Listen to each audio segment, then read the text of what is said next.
Bienvenidos y bienvenidas a una tertulia literaria más aquí en Letras a Contraluz. Mi nombre es Ana Berta y el día de hoy tengo el honor de contar con la presencia de un invitado de lujo. Es el maestro Roberto Recendis Carmona. Nació el 4 de junio en Zitácuaro, Michoacán, México, director del Encuentro Internacional de Poetas que se organiza en Zamora, Michoacán, México, desde 1997, promotor cultural independiente, dirige la Asociación Civil Cultural Arte y Tradición y la editorial CAT. Ha dado más de 100 recitales individuales y colectivos en diversas partes del mundo. Algunos de sus textos están traducidos al italiano, francés, portugués, sueco, inglés, griego, árabe y al alemán. Ha compilado 18 antologías del Encuentro Internacional de Poetas de Zamora. Obtuvo el Grand Prix Internacional de Poesía en Curtea de Arges, Rumania, en 2019.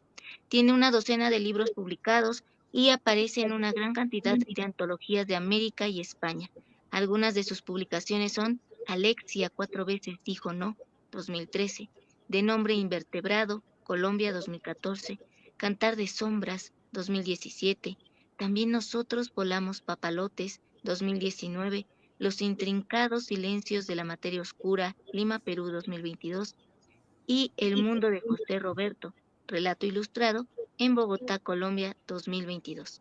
Pues muchísimas gracias por aceptar esta cordial invitación, maestro Roberto. Ya nos habíamos quedado con las ganas, desafortunadamente por un problema de salud mío no se pudo llevar a cabo, pero le agradezco su paciencia, su comprensión y que haya aceptado nuevamente esta cordial invitación a estar hoy aquí en Letras a Contraluz. Esperemos lo disfrute tanto como nosotros y en específico pues que nos comparta toda esa gran pasión que siente por la poesía, por la literatura y todo el trabajo que ya lleva con esa trayectoria larga y que nos puede brindar una gran enseñanza a quienes estamos en ese camino.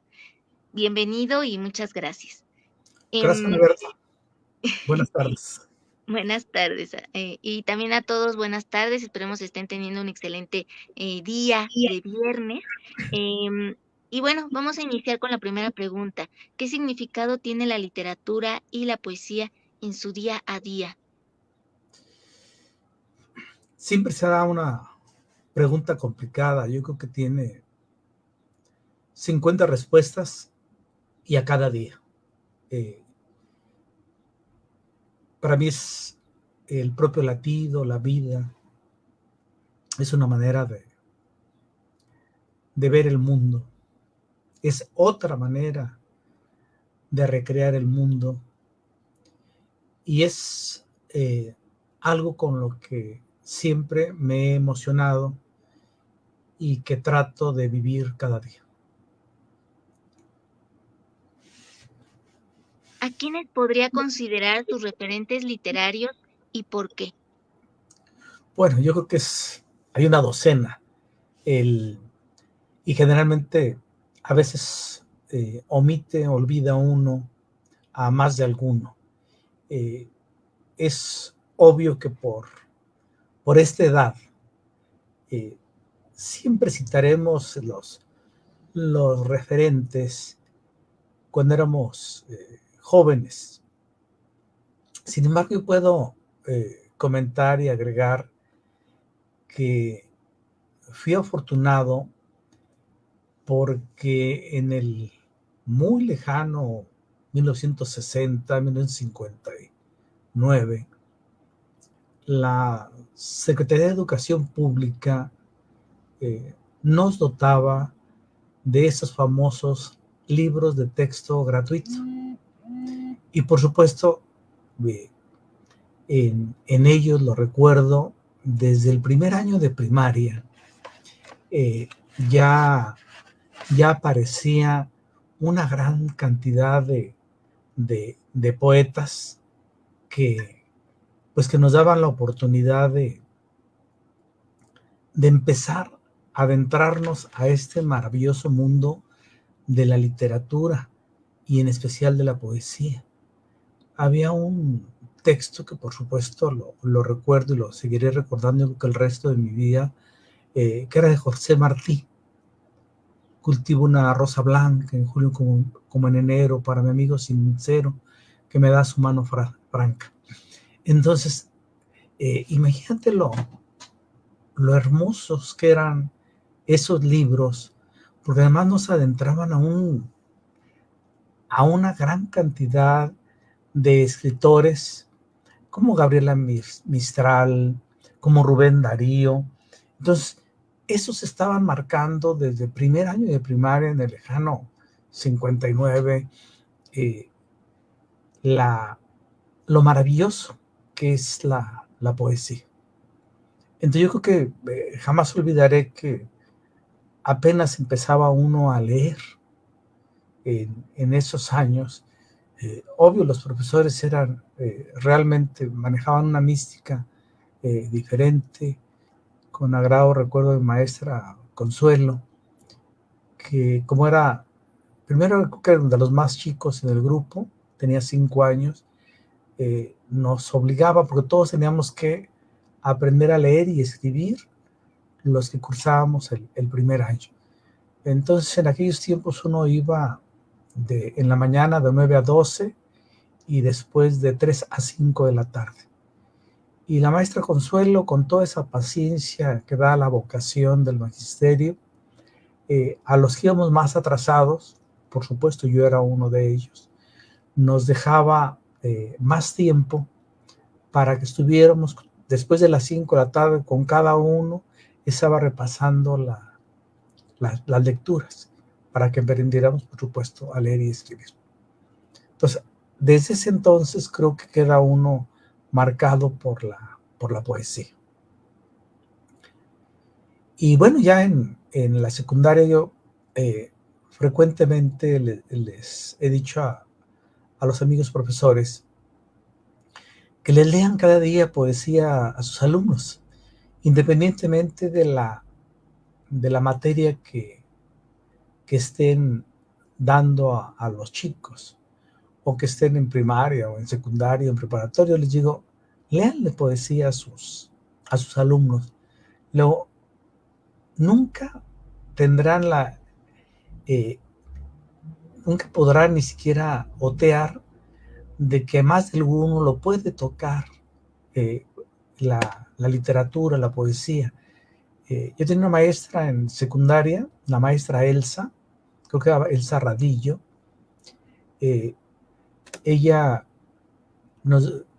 frecuentemente le pedíamos que nos declamara, porque en esos tiempos, allá por los 60s, había un mundo de declamadores.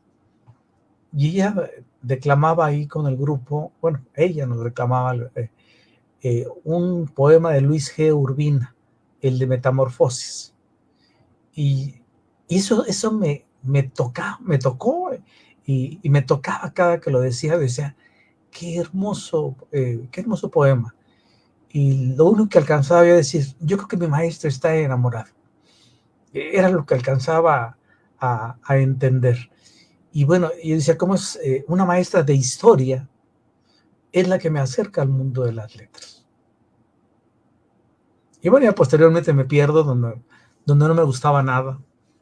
No me gustaba la física, la matemática, la química, la biología, el español, absolutamente nada. Me volví un tipo raro que todo lo desechaba y nada me gustaba. Pero mira, después de 100 años aquí estamos, fomentando el libro, fomentando la poesía, y principalmente en los centros educativos de Zamora y la región.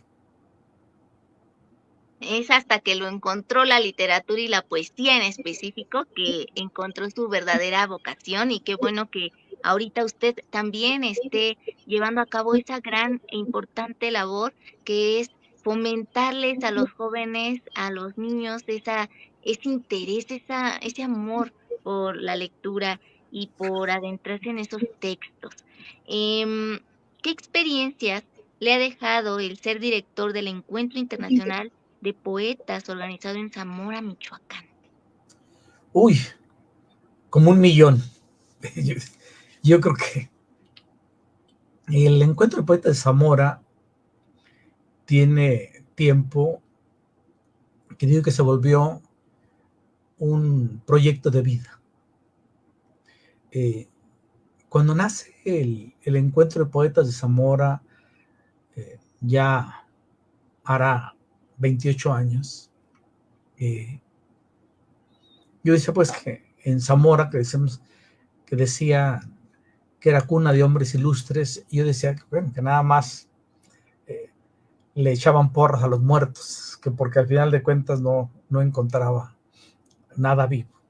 Poco era lo que se hacía en torno a la literatura, a la cultura, aunque muchos pueden decir lo contrario. La mayoría lo hacemos con grupos individuales o de manera personal. Entonces el ver nacer, crecer a el encuentro, y el tener la fortuna de que más de 900 poetas de muy diversas latitudes han estado aquí en Zamora, me han marcado. Y una gran cantidad de satisfacciones, por supuesto, que me han dado. Se ha construido una red de amigos, una red de poetas muy fraterna. La poesía nos ha dado esa oportunidad de hermanarnos. No nos importa de qué país, de qué ciudad, grande o pequeña sean, cuántos libros se han publicado o que no tengan ningún libro publicado. Jóvenes que apenas tienen 18, 19 años e incursionan y llegan al Encuentro de Poetas de Zamora. Entonces, bueno, son cientos de experiencias, cientos de hermosos momentos que se han construido a lo largo de ese tiempo. A veces cuando ellos me dicen, gracias Roberto, gracias maestro, gracias doctor, me dicen de muchas formas, yo le digo que las gracias se las debo dar yo. Uno, por atreverse a venir a Zamora. En un principio, gente de otros lugares decía, ¿y por qué se hace un encuentro en Zamora? ¿Por qué no se hace el encuentro en Morelia? Yo decía, bueno, ¿y por qué Morelia? O sea, el centralismo que durante tanto tiempo ha estado aquí en México y que no hemos logrado desterrar, siempre ha jalado donde creen que la capital es lo importante de un estado. Y como hasta la fecha sigue siendo la capital de México, creen que es lo único importante, que después del Estado de México ya no hay nada. Entonces, bueno, decía, bueno, ¿por qué Morelia? ¿Por qué Guadalajara? ¿Por qué Ciudad de México? ¿Por qué no Zamora? Desde ese tipo yo decía que durante años yo escuché y escuchaba decir, es que el gobierno, es que el gobierno, es que el gobierno, se decía, no te esperes que el gobierno lo haga por ti. Haz tú las cosas. Si a ti te nace algo, hazlo con los elementos y las herramientas que tengas. No esperes a que te vengan a hacer las cosas.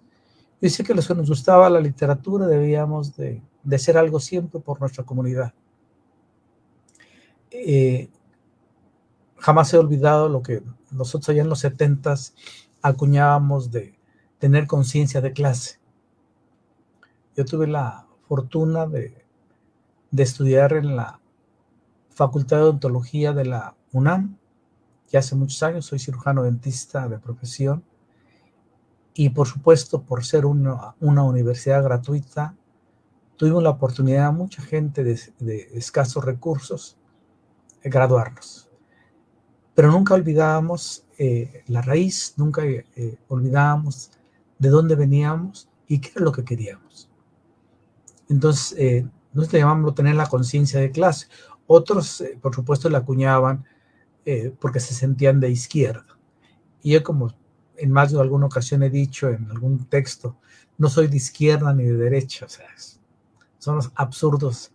Es un absurdo estar en esos polos. Aunque a veces escoge uno el lugar más difícil, que es el filo de la navaja, que es mucho más complicado. Fíjese que mi abuelita materna, en paz descanse, era de Morelia, Michoacán. Y por eso también, ahorita que me está hablando de que todo a veces se centraliza mucho, llega a pasar y es importante que ustedes, y más con la experiencia que ya tiene, esté haciendo ese esfuerzo porque no se realice todo en un solo sitio, ¿no? En lo que se considera la capital, sino dar a conocer también a los poetas incluso de Zamora, de otras partes, y que todo se concentre en este otro, en este nuevo lugar, en donde también tiene su propia belleza. ¿Qué es lo que nos recomendaría visitar si vamos a Zamora, Michoacán? ¿Qué nos podemos perder en lo culinario y en lo cultural? Bueno, sentirse después de tantos años un extraño aquí en esta ciudad está latente. Yo siempre he dicho que Zamora es una ciudad fea, y los amigos zamoranos me dicen, bueno, ¿qué estás haciendo aquí? Vete, nadie te retiene. Es un tema muy escabroso. Zamora, al final de cuentas, lo más atractivo de los últimos años es que terminaron una catedral neogótica de las más grandes que existen en el mundo. Es impresionante, por supuesto. Está a la altura del Divino Juan en Nueva York o de Notre Dame en París. Y con eso creo que se cierra esto. Yo creo que el tener la oportunidad de conocer esa enorme estructura vale la pena. Yo creo que es algo de lo muy, muy importante que hay en esta ciudad. Y bueno, no hay que olvidar que los famosos chongos zamoranos, reconocidos en México y en el mundo. Yo creo que esa es la carta de presentación más grande que puede tener esta ciudad. La importancia económica que tuvo durante muchos, muchos años esta ciudad, hasta tener su propio banco. A alguna ocasión por ahí escuché que Zamora estaba entre las ciudades que tenía más millonarios en el mundo, de acuerdo, por supuesto, a su población. Pero sí siempre me resulta complicado hablar de ese tema, de qué se recomienda en Zamora. Pero ha dado muy buenas recomendaciones. Los chongos zamoranos son una delicia, la verdad. Y qué bueno que usted, como muchas personas que viven en Zamora, están llevando a cabo esos, es importante trabajo de no quedarse fijos ni estáticos, sino moverse, estar en continuo aprendizaje y en continuo darle el conocimiento a los demás. Y esto es algo importante que no todos lo realizan y que no todos tienen esa vocación.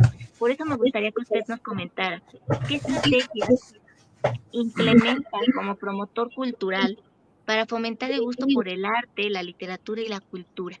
¿Qué se puede llevar a cabo en otros sitios que usted ha visto que ha funcionado en Zamora? Bueno, durante mucho tiempo, cuando yo digo que soy promotor cultural independiente, creo que toda la vida he estado haciendo una actividad en torno a lo que es la cultura. Recuerdo, tal vez haya sido por 1980, 81. Le presenté a ese entonces al secretario general de una delegación de los trabajadores del Seguro Social un pequeño anteproyecto para organizar la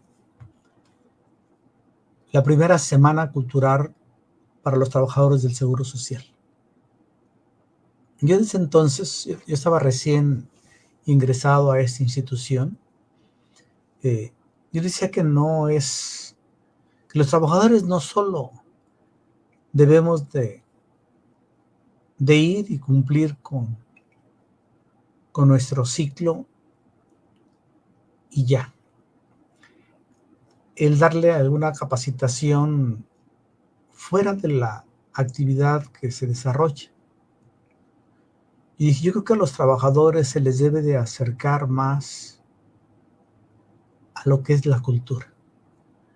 Y el sindicato debe ser parte importante en ese quehacer. Le dije que por qué no entonces organizamos esa primera semana cultural. Me dijo que sí, que le parecía muy interesante.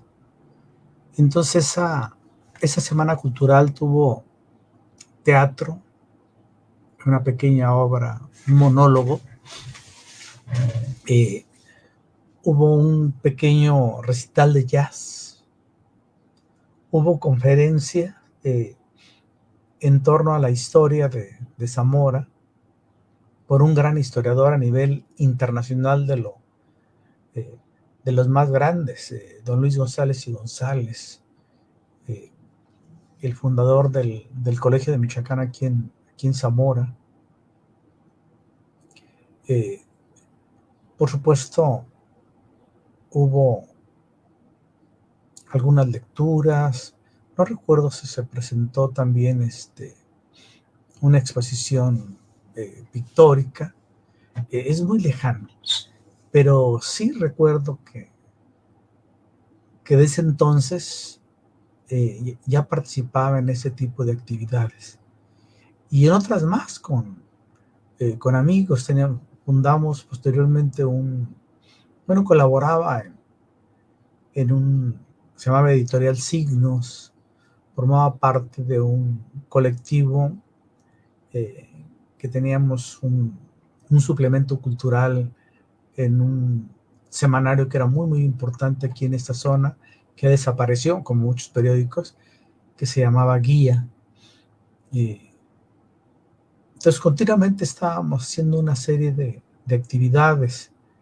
Nos juntábamos con diferentes amigos que les gustaba o que la música, o el teatro, o la pintura, la literatura. Y continuamente estábamos generando algunas actividades. Posteriormente, hice cantidad promocioné a cantantes, a músicos, a pintores, y no solo de Zamora, de otros lados que vinieran a exponer aquí en la ciudad.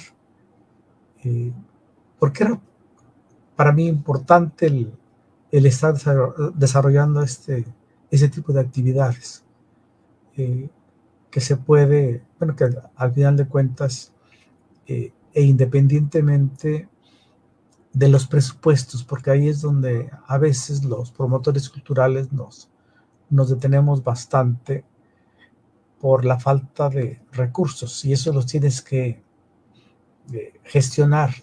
Y desde entonces aprendiste a trabajar con pocos recursos, pero siempre con la intención de llegar a ese pequeño grupo de la sociedad que les gusta esto. Porque puede estar el mejor conferencista del tema que tú quieras en la ciudad, y ten la seguridad que van a ir pocos, porque debemos reconocer que nuestro país tiene muchas carencias en cuestiones culturales. Ahí sí creo y afirmo que los gobiernos solo sirven para cobrar y para enriquecerse ellos. no les interesa en lo mínimo la comunidad. Les digo que he tenido la oportunidad de ver pasar durante todos estos años a políticos de todos los colores y de todos los sabores. Y de todos, en verdad, no se hace uno en relación al tema que nos ocupa, la situación cultural. Nunca les ha interesado, prefieren patrocinar a un equipo de fútbol que acercarse a lo que es cultural.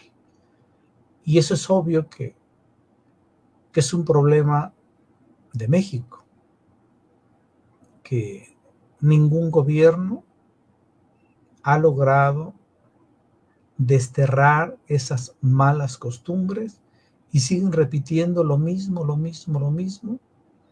de hace, ahora sí que, docenas de años. Tristemente así es, pero gracias al esfuerzo de la propia comunidad, eh, no nos quedamos sin ese acceso a la cultura y a esa libertad de pensamiento y de expresión. Entonces, ahora pasando a otro tema, maestro Roberto, ¿cuáles son los principales objetivos de la editorial CAT y qué autores conforman ese catálogo maravilloso que llevan a cabo? Fíjate que eso es más sencillo. El problema fundamental de esta pequeña editorial nace porque precisamente estábamos publicando lo que era la antología del encuentro. Y bueno, no tenía acta de nacimiento, no estaba respaldada por...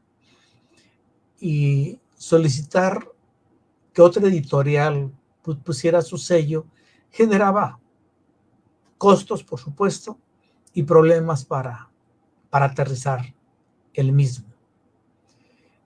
Entonces vi qué se podía hacer para que la asociación civil que se llama Cultura, Arte y Tradición, que es la parte legal de lo que es el encuentro de poetas de Zamora, dije, bueno, vi que había un apartado en la propia escritura de la asociación donde podía hacer uno una serie de publicaciones que no dependiéramos de otras personas.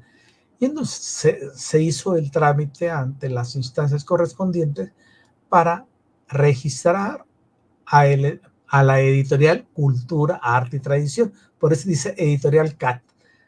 Asociación Civil Cultura, Arte y Tradición, editorial CAT. O sea que es al final de cuentas lo mismo. La editorial generalmente se ha encargado de lo que son las antologías del encuentro, darle precisamente el respaldo. Y algunos otros más libros que algunos amigos me han pedido el sello de la editorial, los ayudamos porque sigue siendo una asociación sin fines de lucro y para eso estamos, para intentar ayudar a los que se acercan y nos lo solicitan. Entonces el catálogo no es grande, es pequeño, digo, generalmente se trabaja solo para lo que es la antología del encuentro. ¿Cómo eligen a los participantes de ese encuentro que realizan, maestro? Generalmente leyéndolos, Ana Berta. Cada año recibimos una gran cantidad de escritos de poetas que quieren venir al encuentro porque afortunadamente a lo largo de todos estos años se ha vuelto ahora sí que un polo importante en las letras en México. Yo creo que el encuentro de poetas de Zamora es de los más antiguos de México, el que de manera ininterrumpida durante estos 28 años ha estado realizando el encuentro y que siempre se ha hecho con un respeto absoluto hacia los autores. Y no nos importa si tiene 100 libros publicados o no tiene ninguna publicación. Eso no es importante para nosotros. Para nosotros es importante decir, este joven poeta o este escritor, es importante que esté en Zamora. Es importante que conozca el encuentro de Poetas de Zamora, porque eso también le da importancia al propio encuentro. Entonces, hay cantidad de escritores que por supuesto tienen una larga trayectoria. O lo mismo pasó con la maestra Telma Nava o con algunos poetas de otros países que dicen, oye, bueno, yo siempre he tenido ganas de ir al encuentro de poetas ahora, pero nunca me han invitado. A veces la recomendación viene de los propios poetas. Cuando termina el encuentro, se les manda un correo agradeciendo su presencia y les pedimos que si gustan recomendar a alguien para el siguiente encuentro o alguno de los subsecuentes, perdón. Y ellos mandan nombres, a veces te mandan por completo una ficha y textos de los poetas para que los conozcamos más. Y así ahora sí que de boca en boca vamos conociendo. Entonces nos llega y vemos, a veces nos llegan algunos escritos muy incipientes, y entonces dicen, bueno, creo que aquí falta un poco más de trabajo, y por supuesto tienen que esperar. O también a veces tenemos muchos poetas para ese año, y es obvio que no podemos aceptar. Hay gente que a veces dice, oh, yo tengo 10 años esperando que me invites, o tengo ya más de 10 años esperando que me invites al encuentro. Y bueno, a veces no hay espacio para los poetas. Pero bueno, es importante. Lo que escriben es en relación a lo que escribe el poeta. Es como llega. Y por supuesto con la recomendación de muchos de los poetas que han estado por aquí. Pero qué maravilloso que ya incluso sea de que ya no hay más espacio para más poetas, que sí están floreciendo esas voces y que sí hay cada vez más y más personas amantes de la poesía y que también a través de su voz poética van llegando al alma de otras personas. Eso es hermoso y qué bueno que usted ha visto y ha logrado ese gran objetivo, maestro. ¿Cada cuándo sale la convocatoria y a dónde podrían enviar su solicitud quienes estén interesados? Si no, pues el encuentro tiene su página, el encuentro tiene su cuenta en Facebook también. Entonces, hay una cantidad de gente que nos escribe. Hoy es cómo puedo participar. Entonces ya le digo que manden una breve selección de sus poemas a mi correo electrónico y la gente me hace llegar su material o algunos de sus textos. Entonces en la página del encuentro que está en Facebook o en la página de Encuentro Poetas de Zamora, también puede llegar toda esa información. Y siempre estamos abiertos. Toda la dicha es que nosotros estamos abiertos a escuchar a los demás. Que es importante escuchar a los demás. Entonces a veces no se debe uno atrever a decir, bueno, escribo, tal vez me inviten. Alguna ocasión alguien me decía, oye, yo tengo muchos años esperando que me invites. Le digo, yo tengo 20 años esperando que me inviten al festival fulano de tal y nunca me han invitado y no pasa nada, o sea, sigo con la esperanza de que algún día inviten. Luego, no siempre nos llegan las invitaciones de los lugares que uno quiere. Bueno, no pasa nada. Yo creo que nosotros lo que tenemos que lo que tenemos que hacer es escribir, continuar escribiendo, porque yo creo que no escribe uno porque lo inviten a un festival. No escribes porque te publiquen, no escriben porque te den un aplauso, tú escribes por necesidad, porque tienes ganas de decir algo. Pero no estás escribiendo ni para ganar un concurso, ni para que te inviten a algún festival. Eso es, ahora sí que es un valor agregado cuando sucede. Y si no sucede, no pasa nada, porque volvemos a lo mismo. Estás escribiendo porque te gusta, no escribes para que te inviten. Sí, eso, tomarlo muy en cuenta y no olvidarlo. A veces uno en el camino va dejando de lado el sueño que lo llevó allí, ¿no? Y es a veces el comunicar y el hacer que esa conexión con el otro que te está escuchando se produzca algo mágico a través de la palabra. Y bueno, yo ahorita lo acabo de vivir, maestro, de que estoy mal ahorita de mi pie, pero ya rehabilitándome, y me surgió un poema, ¿no? Entonces fue como esa necesidad, como usted dice, de sacar todo eso que lleva uno dentro, que le está doliendo, que le está marcando, y dejarlo, ¿no? Es como una catarsis, una forma de sanarse a sí mismo.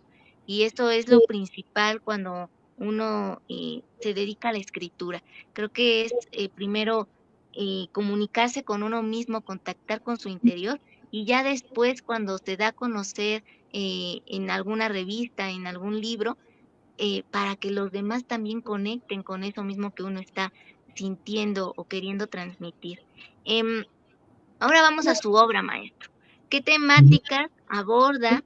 ¿Cómo va construyendo su voz poética? Y en específico, ¿cómo surge Alexia cuatro veces dijo no?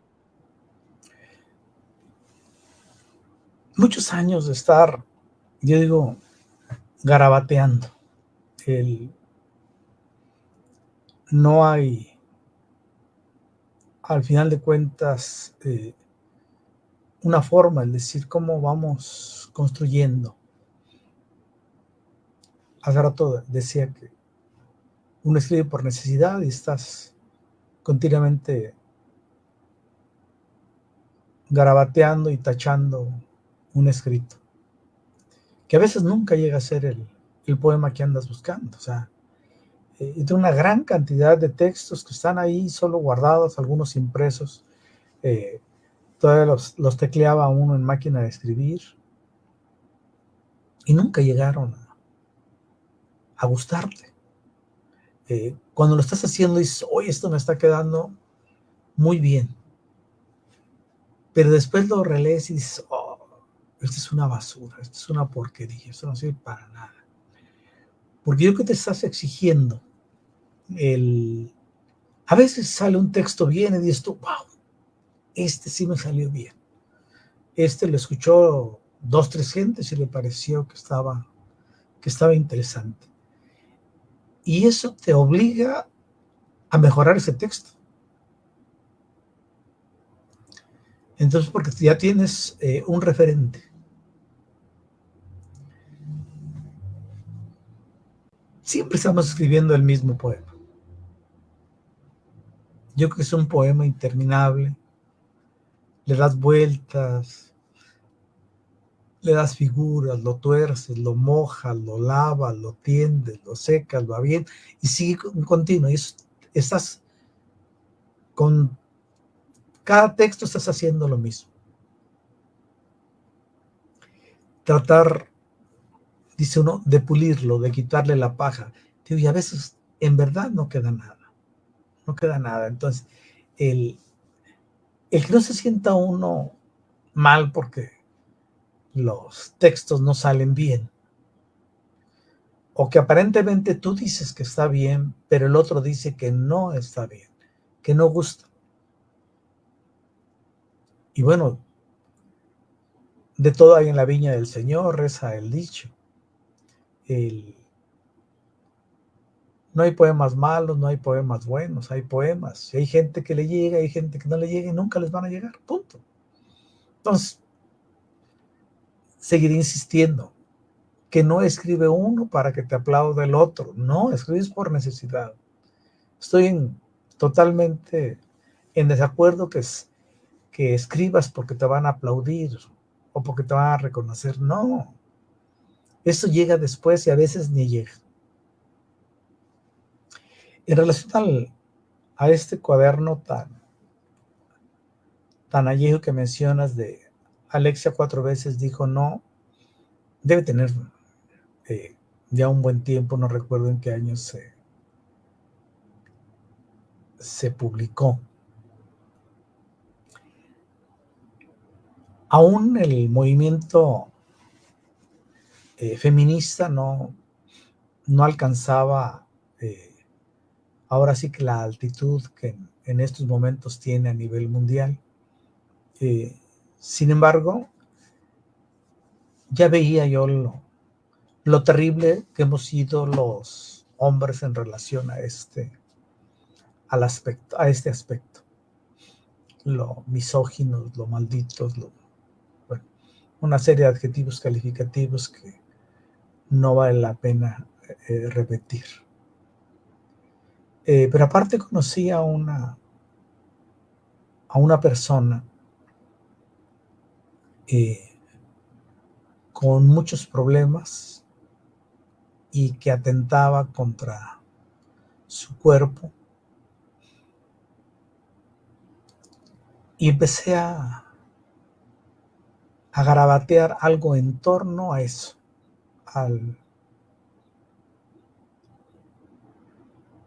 Y dije, bueno, voy a tratar de hacer unos textos desde el otro lado, desde la voz de la mujer, o sea, tratando de decir algo. Y así es como se fue formando a Alexia 4 veces dijo no. Y es por supuesto un cuaderno que yo le tengo un gran aprecio por la forma que está construida. De hecho, es un solo poema en diferentes partes para tomar algo de aliento. No es una letanía continua, pero es un solo poema. Y en la segunda parte del propio del poema es donde nace y se ofrece lo que se llama el yo poético, y ya contesta un varón. Es la segunda parte, se llama Desde la otra orilla, y ya, porque en toda la primera parte en ningún momento se menciona el nombre de Alexia, en ninguna parte. Pero ya en la segunda parte, que se llama, repito, Desde la otra orilla, ya empieza continuamente Alexia, Alexia, Alexia. Entonces ya se vuelve una letanía, pero también un perdón, el decir es perdón por todo esto, perdón, o sea, ya sé, hay mucho lamento, pero en toda la primera parte Alexia está presente y ella me va diciendo qué es lo que quiere que ese día se comente, sin que en ningún momento aparezca hoy es di esto, di lo otro. A veces la veo como una película que va lenta, pero a veces se presenta así como un chubasco. Entonces ella tiene mucha fuerza en sí. Siempre será complicado, y yo creo que esa es la parte más, tratar de explicar, comentar en torno a un texto, porque sí, bueno, recordaré que cuando una anécdota que tal vez no sea cierta, no sé si a Beethoven le pregunta al maestro qué quiso decir en su obra, y él vuelve a tocar la misma obra y termina diciendo, eso quise decir.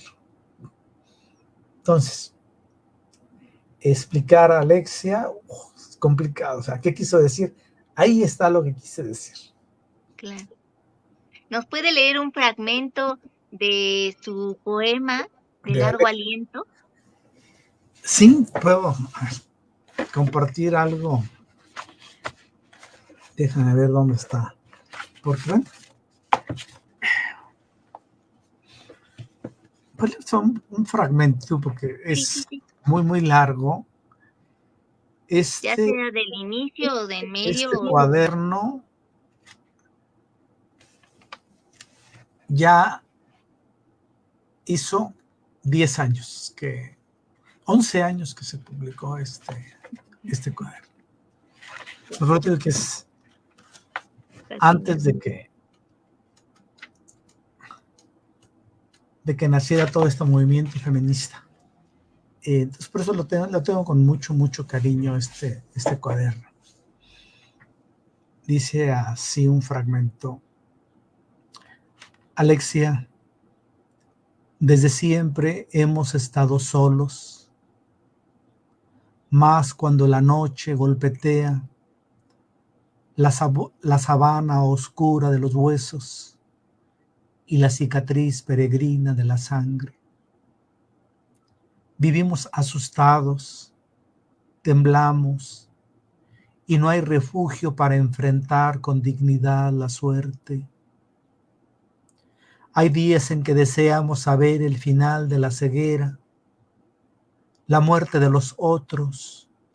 Subastamos llaves, arcones de cuero, la cicatriz del vientre, la magia que se untaba en los espejos.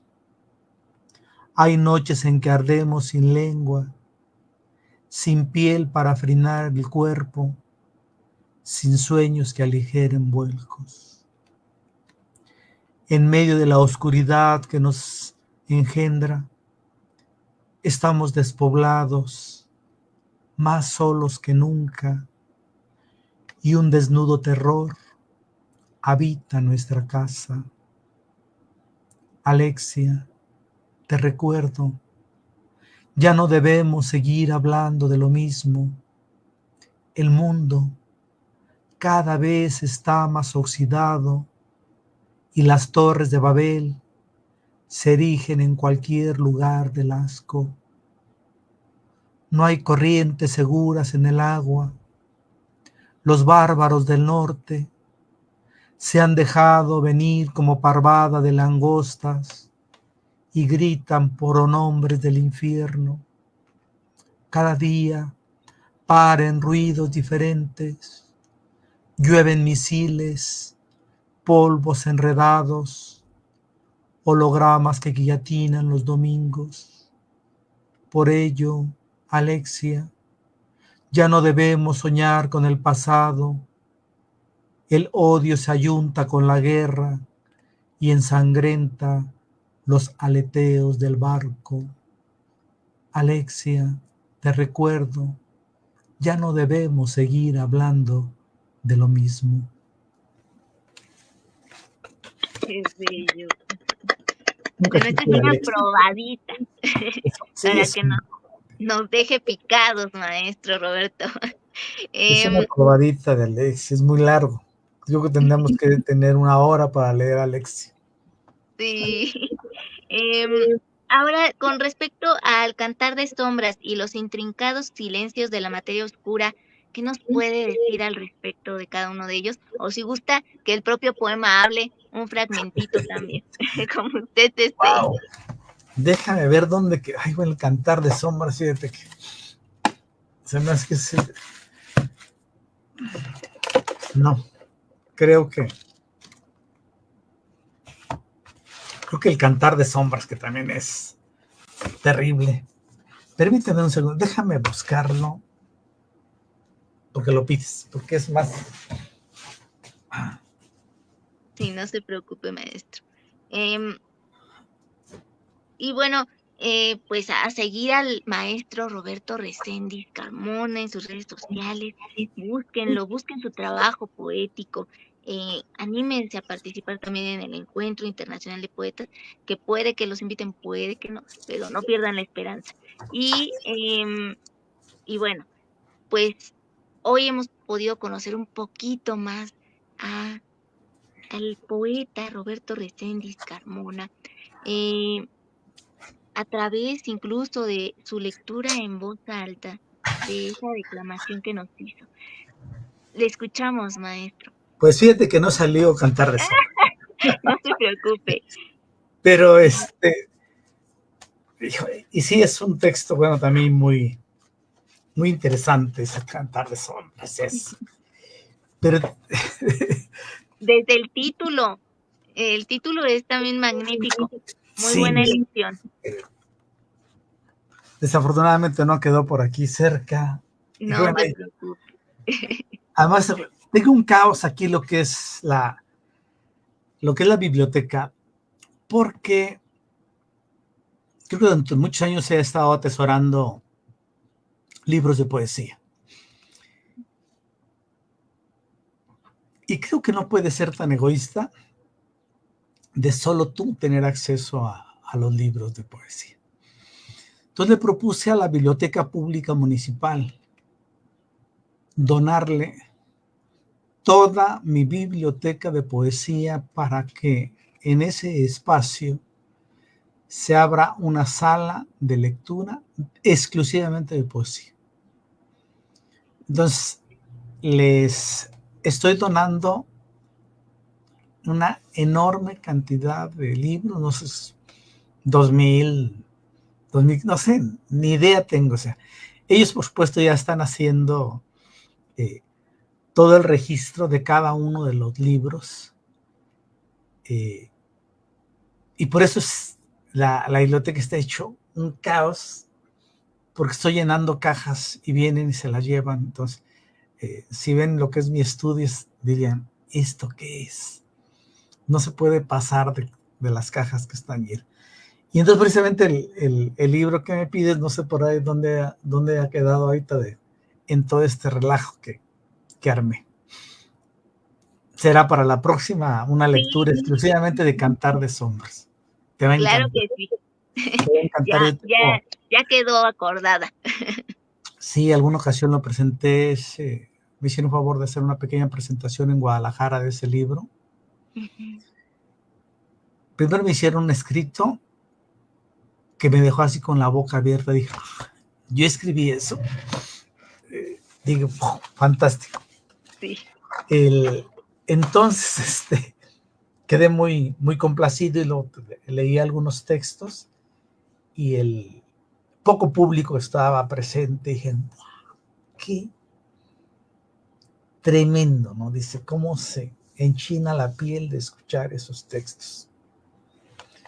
Y bueno, siguieron saliendo, y en algún momento escribí un cuaderno, un libro, que también es un solo poema, que se llama También nosotros volamos papalotes, que es acerca de los desaparecidos en México.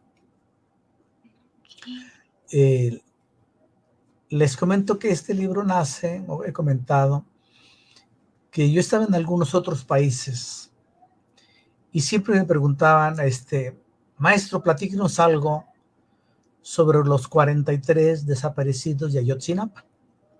Y yo les decía que a mí no me importaban los 43 de Ayotzinapa. Y por supuesto, abrían desmesuradamente los ojos y preguntaban cómo era posible que Roberto Reséndiz no estuviera sorprendido por los 43 desaparecidos, que no le dijeran nada. Le dije, no, a mí no me dice nada, porque hay más de 100,000 desaparecidos en México, y estoy hablando de eso de hace muchos años, hasta muy reciente reconocieron la gran cantidad de desaparecidos.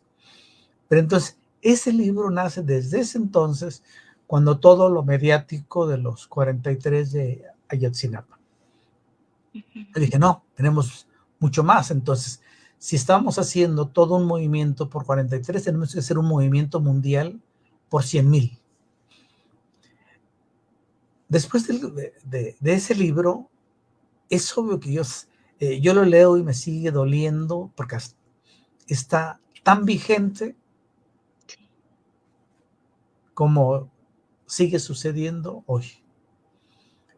Parece que no ha pasado nada, no ha habido ningún avance en absolutamente nada. Los desaparecidos siguen ahí y siguen desapareciendo, y la estupidez del gobierno sigue creciendo junto con sus años.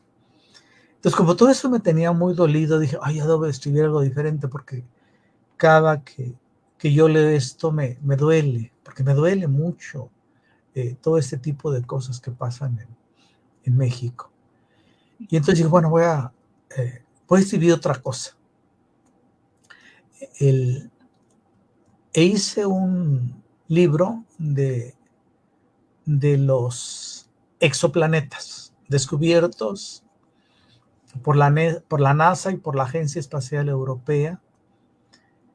Debe haber más de 5.500 planetas descubiertos, ya perfectamente catalogados, bien estudiados, con mucha información que tienen los astrónomos, los físicos matemáticos, de lo que se trata eso. Entonces cogí una treintena de planetas y fui a dar una vuelta por ellos. Entonces me monté en la materia oscura y fui a conocer estos planetas. Y ya se me va a acabar el tiempo, Ana Berta. Sí, maestro, se fue volando la hora. Pero ha sido un verdadero honor y placer conversar con usted, maestro. No sé si quiera compartirnos unos versos muy breves y con eso cerramos. ¿Le parece bien? Sí, voy a buscar uno breve, porque si no, esto no nos va a alcanzar. No se preocupe. Bueno, dice Bernard B. Es diferente, dicen los fotómetros, las estupefactas retinas, el congelado brillo del distante nuevo mundo. Pudiera parecer dantesco el nuevo gigante de las nieves, las desconcertantes murallas solitarias. El frío es permanente en las mesetas, en los oscuros desfiladeros, en la fragilidad del sedimento virgen. Cerca de la canica azul de la galaxia, orbita la aislada estrella de Bernard, espera a los intrépidos mortales que llegarán un día. A baja voz, el agua canta amores inconclusos, corrientes de luces abanicadas por el aire, la mirriada de astros balbuceando un lenguaje póstumo. Otros almirantes cerrarán los ojos para recrear la desnudez de la cercana esfera, el temblor de los labios al pronunciar el nombre. El sueño circula a la velocidad de los neutrinos, late en la cercana constelación de Ofiuco, en la inmortalidad carente del deseo. ¿Qué se dirá después de las señales de las sabanas surcadas por encrespados ríos del bosque de Boreal? ¿Qué se dirá? Barnard B es una supertierra descubierta en 2016. Está a una distancia de la Tierra de 5.9 años luz. Me llevabas carrereando y el tiempo también. Entonces, no, una disculpa, maestro. Estuvo muy buena la lectura. Le agradezco muchísimo su tiempo. Nos queda para que haya otra oportunidad de tener una tertulia más con usted y que nos pueda compartir más a profundidad sus textos. Ya no te platicaré tanto, entonces leeremos más. No se preocupe, es maravilloso también escucharle, porque todas esas anécdotas, estas experiencias, pues nos llenan y nos hacen que aprendamos también de la experiencia. Una disculpa por no podernos quedar más tiempo, tengo también otra tertulia ahorita, pero infinitas gracias, maestro, de verdad. Gracias, ha sido un esplendor estar hoy aquí con usted y compartir esta tertulia literaria poética en voz del autor toda la poesía que ha escrito, parte de la poesía, porque ya nos dejó picados para que queramos saber más y adquirir sus libros, maestro. Muchas gracias. Hasta Buena pronto. tarde. Gracias.